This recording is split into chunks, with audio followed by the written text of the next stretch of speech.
গজারিয়ার সার্বিক পরিস্থিতি খুব বেশি ভালো না, ভালো বলা উচিত হবে না। কারণ হলো এখানে প্রায় প্রত্যেকটি কেন্দ্রেই কম বেশি অভিযোগ আমি পাচ্ছি, এবং আমি যেসব কেন্দ্রে যাচ্ছি সেসব কেন্দ্রে সব প্রার্থীর পোলিং এজেন্ট নেই। এই কিছুক্ষণ আগে আপনি সরাসরি সম্প্রচারের জন্য যখন দাঁড়িয়েছিলাম, এখান থেকে অন্তত 15 জনের একটি ভোটার দল এলাকা ছেড়ে চলে গিয়েছে। আমি তাদেরকে জিজ্ঞেস করছিলাম কেন, কি হয়েছে, তারা বলছে আমাদেরকে ভোট দিতে দেওয়া হয়নি। আমরা যে কেন্দ্রটির ভিতরে এখন যাচ্ছি সেখানে কিছুক্ষণ আগে একটি ব্যালটের পুরো একটি খাতা ছিনতাই হয়ে গিয়েছিল, এবং কিছুক্ষণ আগে সেই ভোট গণনা বন্ধ ছিল। এখানকার যিনি দায়িত্ব ছিলেন তার সাথে আমরা কথা বলেছিলাম। আমরা উনি বলছিলেন আমাদেরকে যে আপনি কি এখন ভোট গ্রহণ চালু হয়েছে? জি, চালু করছি। আপনার এখানে সমস্যা কি হয়েছিল জানো, যদি একটু বলেন আমাদের। আমার সমস্যা, আমি যখন 46টা ভোট আমি জেনুইন কাস্ট করছি, এরপরে একটা পক্ষ আইসে আমার তো জোরপূর্বক চেয়ারম্যানি ব্যালটটা ছিনে নিয়ে গেছে, যেটা আমিও একটা দেখলাম ওখানে পড়েছিল। জি, সেগুলো তো সব এখানে ঢুকানো হয়েছে নাকি? জি, ঢুকানো হয়েছে। আচ্ছা, তো এখন আমরা এরপরে কি এখন আর কোনো ঝামেলা হয় নাই? জি না, এখন আমরা সুষ্ঠুভাবে ঝামেলাটা হয় নাই। আমি প্রিজাইডিং অফিসারের সাথে কথা বলবো, তবে তার আগে যে বিষয়, উনি কি এসছেন? আপনি এসছেন? সকাল থেকেই ছিলেন নাকি? আপনি কার পোলিং এজেন্ট? ফুটবল। কই আনারসের পোলিং এজেন্ট কই? মোটরসাইকেলের পোলিং এজেন্ট কই? আপনি কই আপনার পোলিং দেখি। ঘোড়ার পোলিং এজেন্ট কই?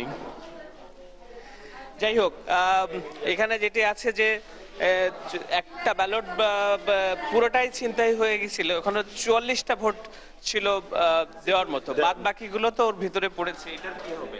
যেগুলো পড়েছে এগুলোর এপিওর কোনো সিগনেচার নেই। এপিওর সিগনেচার ছাড়া যদি ভোটটা ওখানে কেউ ভরেও, এটা তো আর কাউন্ট হবে না। আচ্ছা, এটা কাউন্ট হবে না। অতএব এটা ফেক ভোট হিসাবেই কাউন্ট হবে, এটা বাতিল ভোট হিসাবে কাউন্ট হবে। আচ্ছা, আমরা যখন এটা নিয়ে গেছে ওই দুর্বৃত্ত, তখন আমরা কিছুক্ষণ বন্ধ রেখেছি। বন্ধ রাখার পরে আমি এসে নির্দেশ দিয়েছি যে হ্যাঁ, যেহেতু এগুলো কাউন্ট হবে না, অতএব এখন আবার চালু করেন। এখন থেকে যেন কেউ। আপনার ভোট কেন্দ্রের ভিতরে এত লোক কেন? এগুলো মহিলা ভোট। আপনার এই টিপসই দেয়া এবং মার্কিং সিল দেওয়া, এটা খুবই জটিল কাজ মহিলাদের পক্ষে।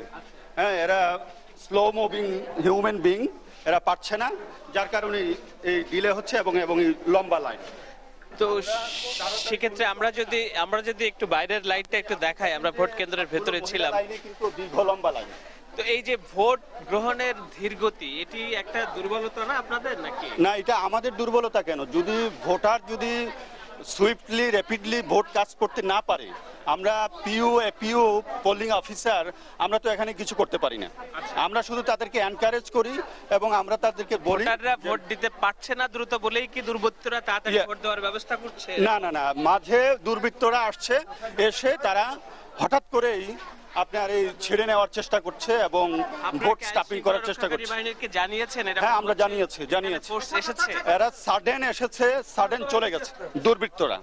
আচ্ছা, সাডেনলি এসেছে, সাডেনলি চলে গেছে। আইন শৃঙ্খলা বাহিনীর কাউকে বলেন না এখানে? আইন শৃঙ্খলা বাহিনীকে জানিয়েছি, তারা এসেছে, তারা আসার এবং তারা খবর দিয়েছে, তার মধ্যে এরা পালিয়ে গেছে। কিন্তু আপনার এখানে তো আরো ভিতরে বাইরে তো আরো লোকজন আছে যারা এখান থেকে প্রভাব সৃষ্টি করছে আর কি, ভোটারদের প্রভাব সৃষ্টি করছে। যেমন আমি ওই কেন্দ্রের ভেতরে ছিলাম, ওখানে দেখলাম যে একজন পুরুষ নারী ভোট কেন্দ্রের ভিতরে যে তিনি বারবার ভোট দেওয়ার জন্য চেষ্টা করছে। আমাকে যখনই এপিও এই ধরনের অভিযোগ দেয়, আমি কিন্তু সাথে সাথে ইন্টারভিন করি এবং আমি ওয়ার্ন করে দেই। তারা বলছে যে আর করবে না এবং করছে না। ইফতেখার, আপনি নিশ্চয়ই দেখছিলেন যে এখানকার ভোটযজ্ঞ, এবং সবাই নিয়ে বললে হয়তো অনেক সময় বলা যায়, কিন্তু সবচেয়ে বড় কথা এটি একটি চরাঞ্চল, এবং এই চরাঞ্চল বেশ দুর্গম অঞ্চল। এক কেন্দ্র থেকে আরেক কেন্দ্রে যাওয়াটাও অনেক দুঃসাধ্য।